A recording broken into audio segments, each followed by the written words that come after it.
డబ్బు, అనారోగ్యం, ఉద్యోగం, వ్యాపారం, అప్పులతో బాధపడుతున్నారా? మీకోసమే launch your future program. Sir, ఇంగ్లీష్లో క్వశ్చనింగ్ అంటారు, ఇంగ్లీష్లో థింకింగ్ అంటారు కదా, ఇంగ్లీష్లో ఆలోచించాలి అంటారు. ఫస్ట్ మనం క్వశ్చనింగ్కి వెళ్దాం. ఇంగ్లీష్లో ప్రశ్నించాలి అంటే కొన్ని క్వశ్చన్స్ చెప్పండి సార్. ప్రశ్నించాలి అంటే మీరు ఎవరినైనా ప్రశ్నించవచ్చు అనేది ఒకటి ఉంటుంది, లేకపోతే మన వాళ్ళని ప్రశ్నించవచ్చు అనేది ఒకటి ఉంటుంది. మన వాళ్ళని ప్రశ్నించడానికి మీరు పొలైట్గా అడగాల్సిన అవసరం లేదు. ఎక్కడికి వెళ్తున్నావు అని అంటాం. మీ వాళ్ళు ఎవరో వెళ్తున్నప్పుడు మీ దగ్గర వ్యక్తి, మీ ఫ్రెండే ఉండొచ్చు, లేకపోతే మీ బ్రదరే ఉండొచ్చు, మీ సిస్టరే ఉండొచ్చు. సడన్గా బయటికి డోర్ తీసుకొని వెళ్తుంటే ఎక్కడికి వెళ్తున్నావు అంటాం. It's a general question. మనం ఒకానొక సందర్భంలో నేను చెప్పాను ఏంటంటే, టాక్ కూడా 2 types ఆఫ్ టాక్ ఉంటుంది. ఫార్మల్ టాక్, ఇన్ఫార్మల్ టాక్ ఉంటుంది అనమాట.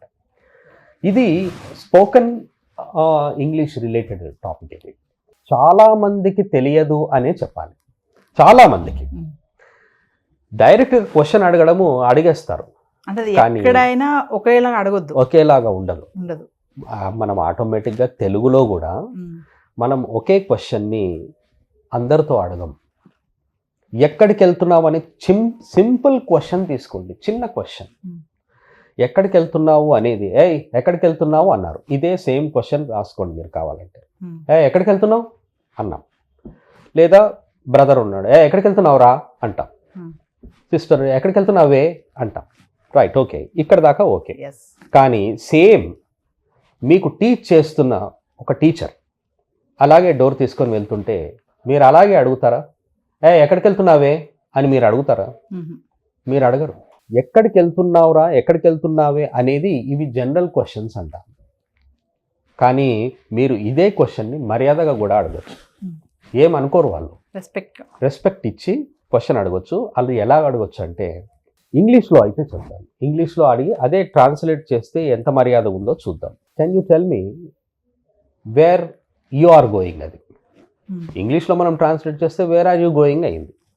Wear are you going. కానీ వేర్ ఆర్ యూ గోయింగ్ కాకుండా అదే కనుక మీరు ఫార్మల్లోకి వెళ్తే ఏమవుతుందంటే, may I know where you are going అని రిక్వెస్ట్. ఇప్పుడు ఏమొచ్చింది ఇక్కడ అంటే, వేర్ ఆర్ యూ గోయింగ్ అంటే డైరెక్ట్ క్వశ్చన్ అయ్యింది. ఎక్కడికి వెళ్తున్నావు అని, ఎక్కడికి వెళ్తున్నావు అని క్వశ్చన్ ఇది. అప్పుడు మీరు క్వశ్చన్ మార్క్ పెట్టాలి. కానీ మీరు గనక మే ఐ నో అని కానీ, కెన్ ఐ నో అని కానీ అడిగి మే ఐ నో అన్నప్పుడు వేర్ ఆర్ యూ గోయింగ్ కాదు, అది may I know where you are going అని రావాలి. ఇప్పుడు వేర్ ఆర్ యూ గోయింగ్ అన్నారు చూడండి, ఇక్కడ ఇది క్వశ్చన్లో ఏమొస్తుంది అంటే ఆర్ అనేది ఫస్ట్ వస్తుంది. Where are you going direct question అది. నువ్వు ఎక్కడికి వెళ్తున్నావు అని ఆర్ ఫస్ట్ వచ్చింది. ఇక్కడ సింపుల్గా తెలుసుకోవాల్సింది ఏంటి అంటే, ఇదే గనక మనం ఫార్మల్లోకి వెళ్ళామనుకోండి, ఫార్మల్లోకి వెళ్తే can you tell me where you are going అన్నారు. వేర్ ఆర్ యూ గోయింగ్ కాదు, వేర్ యు ఆర్ గోయింగ్ అన్నారు. ఇప్పుడు ఇది సింపుల్ క్వశ్చన్. జనరల్ క్వశ్చన్ మనం అందరినీ అడిగేది వాట్ ఈజ్ యువర్ నేమ్ అంటాం. వాట్ ఈజ్ యువర్ నేమ్ అంటే డైరెక్ట్ క్వశ్చన్ ఏంటి, నీ పేరేంటి అని అడగం. నీ పేరేంటి. కానీ మీరు ఇదే క్వశ్చన్ని మర్యాదగా కూడా అడగచ్చు. ఒక కాలేజ్కి వెళ్తారు మీరు, ఒక కాలేజ్కి వెళ్ళి అక్కడ చూస్తారు, అక్కడ కూర్చున్న ప్రిన్సిపల్ని చూస్తే మీకు ఎక్కడో చూసినట్టు అనిపిస్తుంది. Seen that person somewhere. అప్పుడు ఏమనిపిస్తుంది అంటే, మీకు ఒకానొక రామ్మోహన్ రావు ఎవరో తెలిసిన వ్యక్తి ఉంటాడు. మీరు అప్పుడు ఏమనుకుంటారంటే, ఈ రామ్మోహన్ రావు అతనేనా ఇతను అనుకుంటారు. అనుకున్నప్పుడు అప్పుడు మీరు డెఫినెట్గా పేరు అడగాలి. Sir what is your name sir అని అడిగితే ఎలా ఉందో మీరు చెప్పండి. సార్ మీ పేరేంటి? అతను ప్రిన్సిపల్, లేదా ప్రిన్సిపలే కాదు, లేదా మినిస్టరే అనుకుందాం. మినిస్టర్ దగ్గరికే వెళ్ళాం మనం. మినిస్టర్కి అయితే పేరు తెలుస్తుంది అనుకోండి, మన పేరు తెలుస్తుంది. ఫర్ ఎగ్జాంపుల్ సమ్ మనకు అన్నోయింగ్లీ వచ్చి కూర్చున్నాడు మినిస్టర్, ఎక్కడో చూసాము. ఆ వ్యక్తిని చూస్తే బాడీ గార్డ్స్ ఉన్నారు, అందరూ ఎస్కాట్స్ ఉన్నారు, అందరు ఉన్నారు. కానీ మనకు ఆ పేరు తెలుసుకోవాలి. Sir what is your name అని మనం అడగం. అప్పుడు ఏం అడగాలి అంటే మర్యాదగా అడగొచ్చు. Sir May I know what your name is అనొచ్చు. వాట్ ఈజ్ యువర్ నేమ్ కాదు చూడండి ఇక్కడ. Sir excuse me, May I know what your name is అని అర్థం. అప్పుడు ఏమవుతుంది అంటే మీరు ఇంతకుముందు ఎక్కడికి వెళ్తున్నారు అని అడిగారు చూడండి, అది ఎక్కడికి వెళ్తున్నావు అయ్యింది. May I know where you are going అంటే ఏమవుతుంది అంటే, నేను తెలుసుకోవచ్చా నువ్వు ఎక్కడికి వెళ్తున్నావో అంట. మీరు ఎక్కడికి వెళ్తున్నావో అన్నది క్వశ్చన్ కాదు, అక్కడ మీరు క్వశ్చన్ మార్క్ పెట్టొద్దు. మే ఐ నో అనేది question. May I know where you are going. ఇప్పుడు మే ఐ నో అంటే అర్థం ఏంటి, మీరు పర్మిషన్ తీసుకుంటున్నారు. కానీ వేర్ ఆర్ యూ గోయింగ్ అంటే మీరు డైరెక్ట్ అడుగుతున్నారు. కానీ మే ఐ నో అన్నారనుకోండి, అప్పుడు మీరు పర్మిషన్ తీసుకుంటున్నారు, నేను అడగొచ్చా అని. నువ్వు ఎక్కడికి వెళ్తున్నావో నేను అడగొచ్చా, ఏమని అనుకుంటావా అని అర్థం అనమాట. కాబట్టి అలాగే ఈ పేరు అడిగినప్పుడు కూడా మే I know what your name is అంటే, వాట్ ఈజ్ యువర్ నేమ్ అంటేనేమో డైరెక్ట్గా నీ పేరేంటి అని వచ్చింది. కానీ మే I know what your name is అన్నాం అనుకోండి, సార్ నేను తెలుసుకోవచ్చా మీ పేరేంటో అని వచ్చింది అనమాట. కాబట్టి ఇది పొలైట్ క్వశ్చన్ అనమాట, కామన్ క్వశ్చన్. క్వశ్చనింగ్ అనేది ఎక్కడైనా ఎవరినైనా ఒకేలానే అడుగుతున్నారు కదా సార్. మీరు చెప్పినట్టుగా ఇప్పుడు వాట్ యువర్ నేమ్ ఈజ్ అన్నారు కదా, ఇది ఎంతమంది యూజ్ చేస్తారు ఈ లైన్ అనేది అసలు? నేను అందుకనే ఇప్పుడు నేను బిగినింగ్లోనే చెప్పాను ఏంటంటే, చాలా మందికి ఈ విషయాలు తెలియదు.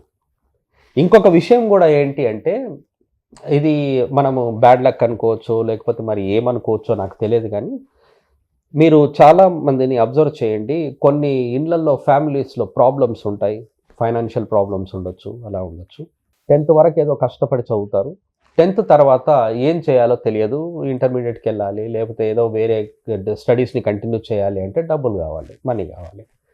మనీ లేవు అని కనుక ఇంట్లో వాళ్ళు అన్నారనుకోండి, అప్పుడు ఏం చేస్తారంటే వీళ్ళు నేనే ఒకవేళ ఏదన్నా పార్ట్ టైంగానో చేసుకొని ఏదో చేసి ఎర్న్ చేసి నేను చదువుకుంటాను అని అనుకున్నారనుకోండి, ఇది మరి అది బ్యాడ్ టైం అంటామో లేకపోతే అది ఏమంటామో నాకు తెలియదు, కానీ వాళ్ళు ఏం చేస్తారంటే వాళ్ళకి వేరే దగ్గర జాబ్ దొరకదు. 10th అయిపోయిన తర్వాత జాబ్ దొరకడం కష్టం.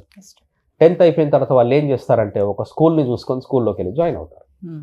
అప్పుడు టీచ్ చేయడానికి స్కూల్ వాళ్ళకు కూడా కావాలి, స్కూల్ వాళ్ళకి ఎవరో స్టాఫ్ కావాలి. వాళ్ళు ఎవరికి టీచ్ చేయాలి అంటే నర్సరీ పిల్లలకు, ఎల్కేజీ యూకేజీ వాళ్ళకు చెప్పాలి, టీచ్ చేయాలి. కానీ వాళ్ళు టీచ్ చేయడానికి వెళ్తుంటారు కాబట్టి అందరు కూడా వాళ్ళని టీచర్ టీచర్ అని అంటారు. క్వాలిఫికేషన్ ఏంటి? 10th మాత్రమే చదివి ఒక స్కూల్లోకి వెళ్ళి వర్క్ చేస్తున్న వాళ్ళు టీచర్గా ఫీల్ అవుతారు. మీరే చెప్పండి, 10th వాళ్ళకి ఎంత నాలెడ్జ్ ఉంటుందని.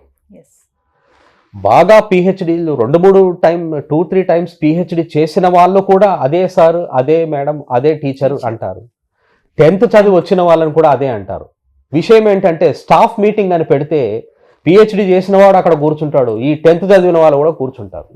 ఇక్కడ విషయం ఏంటి అంటే ఈ 10th చదివిన వాళ్ళతో కూర్చున్నారు చూడండి, అది మరి పిహెచ్డీ వాళ్ళు ఎలా ఫీల్ అవుతారో తెలియదు, కానీ ఏమీ నాలెడ్జ్ లేని వాళ్ళు కూర్చుంటారు చూడండి, వాళ్ళకు వాళ్ళు టీచర్స్ అనుకుంటారు, వాళ్ళకి వాళ్ళు అన్ని తెలుసు అనుకుంటారు. ఇలా తెలియని వాళ్ళు నేను చెప్పడం ఏంటి అంటే వందలు కాదు, కొన్ని వేల మంది ఉన్నారు. వాళ్ళకి తెలియకపోయినా కూడా వాళ్ళని టీచర్ సార్ మేడం అని రెస్పెక్ట్ ఇస్తున్నారు చూడండి. అంత మంచి రెస్పెక్ట్ని వాళ్ళు సంపాదిస్తున్నందుకు వాళ్ళు ఏదో జన్మలో ఏదో పుణ్యం చేసుకొని ఉంటారనే అనుకుంటాను నేను. ఏమీ తెలియని వాళ్ళకు మర్యాద ఇస్తున్నారు కదా, అలా అని చెప్పేసి. Thank you.